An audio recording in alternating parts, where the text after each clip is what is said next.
Okay, part 2. Alright, so he just got into town.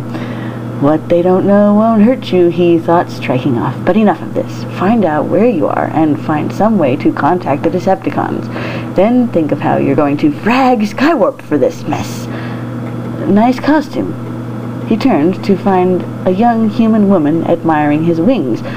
One hand reached up, as if she'd been about to touch them. She wore most of her blonde, streaked red hair in a ponytail that hung down between her shoulders, and the rest was covered by a black cap that bore the snarky phrase, "Don't go away mad, just go away." But what caught his attention the most was her black t-shirt, which was emblazoned with the motto, "To punish and enslave," and a brilliant purple Decepticon sigil. "What?" he demanded, as taken aback by her attempt to touch him, as he was by the symbol she bore. "Sorry," she said sheepishly, lowering her hand. "I was just curious. What's this made of, anyway? Most costumes like this are cardboard and stuff, but this is too shiny. Did you cover it in foil or something? Or is that PVC, or whatever it is they use for those stormtrooper costumes?" Her voice trailed off as she realized he was staring at the symbol on her chest, and her face shaded to pink. "Hey, my eyes are up here, pal." "You're Decepticon?" he asked, bringing his optics up to meet her annoyed gaze. "To the bone," she replied with the slightest smirk, crossing her arms over her chest. "Aren't you? I mean, you must be if you're dressed like Thundercracker, right?" It was impossible for humans to be Decepticons, of course, but he supposed she could be an agent of some kind. They'd had the aid of humans before in their schemes.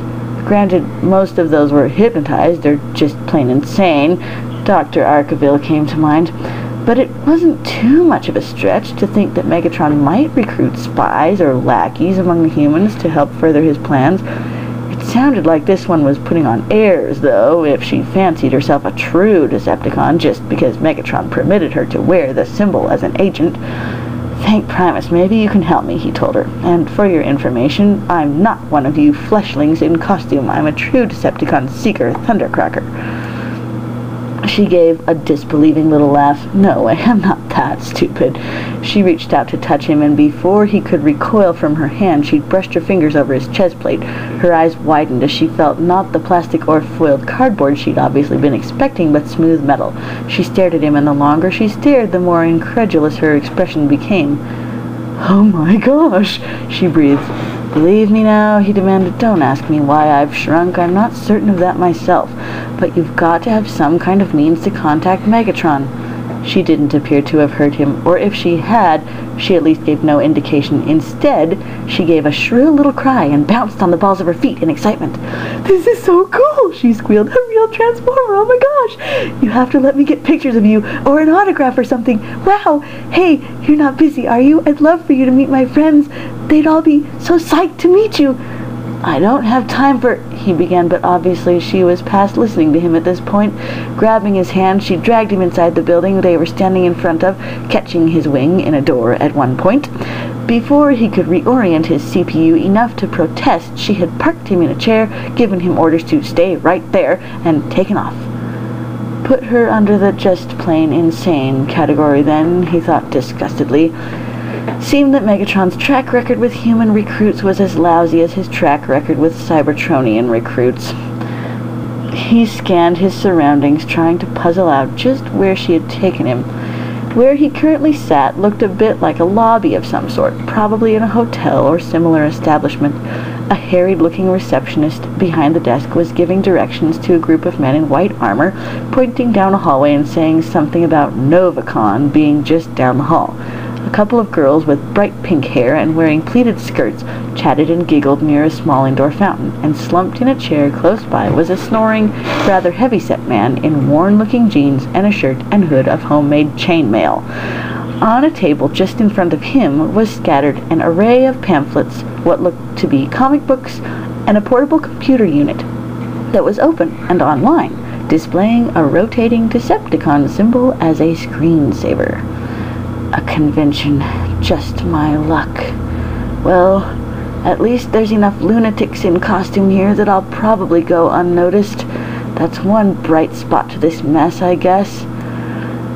The laptop with the Decepticon symbol on it did intrigue him, and after a quick look around to ensure the crazy woman wasn't within view, he slid it closer and began to tinker. Perhaps this was her link to Megatron, her means of communicating with the Decepticon leader and transmitting information to him. A folder caught his attention fairly quickly, something labeled Transformer Fix. Fix? Was that an acronym for something? Curious, he opened the folder and scanned the contents. Text files all, each with the name of some Cybertronian or other as the file name. The Autobot files could be information she had gleaned about the opposing faction, he supposed. But why were there also Decepticon names among them? Was she a double agent, perhaps? Catching his own name among the file names, he opened the file and prepared to scan the contents. Beneath the title of the document, or rather, a big notice reading currently untitled, was a message in bold text that read, "Warning, contains graphic slash." What the frag is slash, he wondered. Some kind of new fighting style? And he scrolled down to scan through the text. Myrtle.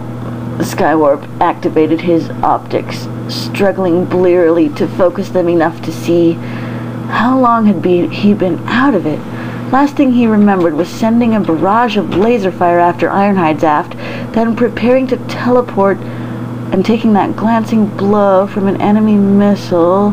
The rest was rather fuzzy. I'm telling you, I just found him like this. He looks so peaceful. Let's not wake him up. Shh, I think he's getting up already. Skywarp focused his optics enough to get a good look at a face, a human face. A female human was kneeling beside him, her cheek pressed to the floor to look into his optics. She smiled when she noticed he'd come online. "He's awake!" she squealed. "Not so loud," he grumbled, wincing as her joyous cry sent his cranial unit throbbing. He shifted his legs, discovered someone had tried to cover him up with a tarp of some kind, and kicked it away. The wound in his back stung as dust settled into the crack, but at least his diagnostic wasn't showing anything worse than some mild energon loss and a few torn wires in his weapons systems. Hopefully, Hook wasn't in too surly a mood. "He's gorgeous, isn't he?" someone else marveled. "Oh no, he's hurt. We should do something to help him." "What, Transformer first aid? It's not like we can slap a Band-Aid on it and make it better." "Well, there's always duct tape," someone suggested, setting off a chorus of giggles. "Who are you?" muttered Skywarp, wincing as "who are you?" came out rather garbled.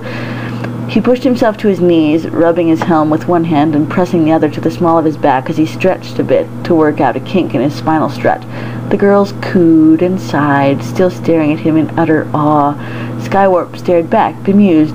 These were certainly the biggest humans he'd ever seen.